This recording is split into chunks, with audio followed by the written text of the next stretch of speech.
Pour être libre, il faut être craint. Pour être craint, il faut être puissant. Ces mots, Emmanuel Macron les a prononcés devant les forces armées françaises, avec la solennité d'un chef d'État qui se rêve stratège et protecteur d'une nation menacée. Mais en 2025, la France est-elle vraiment cette puissance redoutée qu'il fantasme, ou bien est-il en train de s'effondrer lentement de l'intérieur, miné par le chaos social sans précédent, une insécurité galopante, une immigration incontrôlée et une dette publique qui franchit tous les plafonds? Dans un silence presque assourdissant, le budget militaire va doubler, atteignant 64 milliards d'euros en 2027 contre 32 milliards 10 ans plus tôt. Pendant que l'État aligne les milliards pour les canons et les missiles, les hôpitaux ferment, les écoles manquent de moyens, les Français peinent à remplir leur frigo et à payer leur essence. Macron promet de défendre nos libertés, mais peut-on encore croire un président qui a instauré le pass vaccinal, exclu des millions de citoyens de la vie sociale et orchestré une censure sans précédent des réseaux au nom du bien commun? Nous vivons un moment de bascule, prévient Macron, avant de marteler que jamais depuis 1945 la liberté n'avait été si menacée. Mais quel est donc cet ennemi qui justifierait un tel climat d'urgence? La Russie? Même Washington, qui finance l'effort de guerre ukrainien, n'ose plus prétendre que Moscou s'apprête à envahir l'Europe. Même Hervé Morin, ancien ministre de la Défense, dénonce une panique fabriquée au sommet de l'État français. Pourtant, les chiffres sont implacables. 3,5 milliards d'euros supplémentaires pour la défense en 2026, encore 3 milliards en 2027. Une trajectoire qui porte le budget militaire français à 64 milliards, soit le double de celui dont disposaient les armées en 2017. Et cela alors que la dette publique atteint déjà 3100 milliards d'euros, que la violence explose avec une hausse de 18% en 5 ans et que les services publics s'écroulent l'un après l'autre.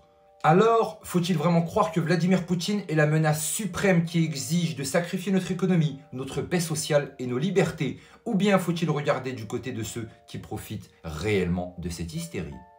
Emmanuel Macron se drap dans les habits du défenseur de la liberté, mais il est ce même président qui, en pleine crise sanitaire, a séparé les vaccinés des non-vaccinés, réduit les opposants au silence et poussé les géants du numérique à censurer les voix dissidentes. Aujourd'hui, il annonce que les milliards ne serviront pas seulement à moderniser l'armée, mais aussi à bâtir une sécurité cognitive pour protéger les esprits des Français.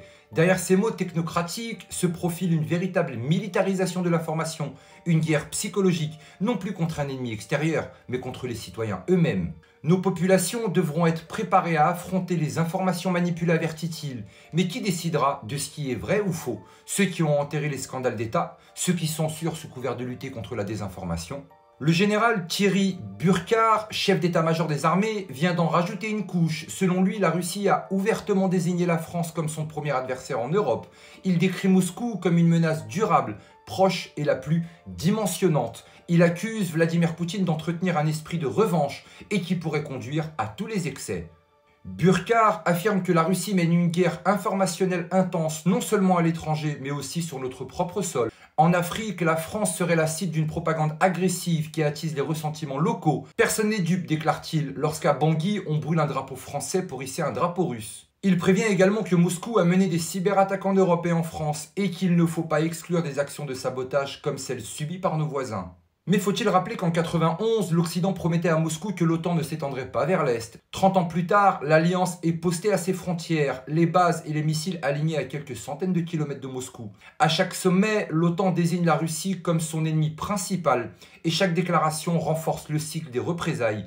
Pierre de Villiers, ancien chef d'état-major, avait prévenu « Cette guerre en Ukraine n'est pas dans l'intérêt de la France ». Mais qui écoute encore ceux qui appellent à la raison?